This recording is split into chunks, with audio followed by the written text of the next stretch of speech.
yau ba su canza hanya.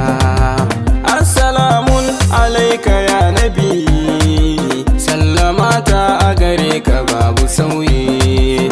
Assalamun alaika ya karimi, assalamun alaika ya azimi, assalamun ala ainin na'imi, sallamata ga bakurin su ummi.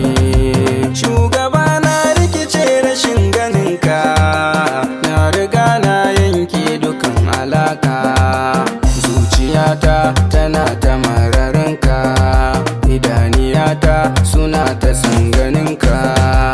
Yaushe ne za ka ce na zo na ganka, yaushe ne za ka kiran na zo garinka. Ina ta kuka sanadin rashin ganinka. Shugaba yanayi maka so marar misali, ba ni fatan a tambayan dalili. Ni so nake ma na mace a kanka Allah, na samu damar haduwa da mai kamala.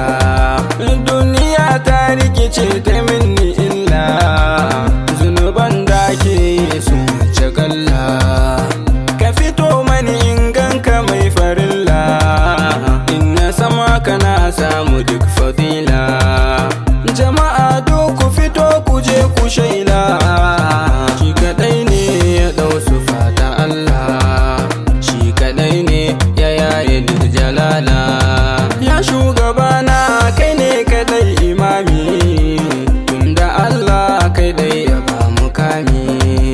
Kafi kowa ba wanda ya kai ka, kaga kowa ba wanda ya ganka.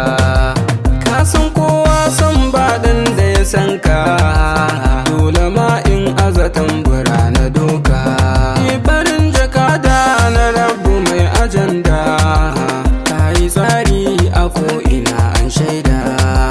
Tarihin ka na ji sai da na yi saranda, ya ce hakika tabbas kana da hulɗa. Sannan ka ubangidan masihu, kai kaɗai ne Allah ya baka murhu. Kai matsa in je in gaida fasihu, mai gidan masu gida taskar ilahu.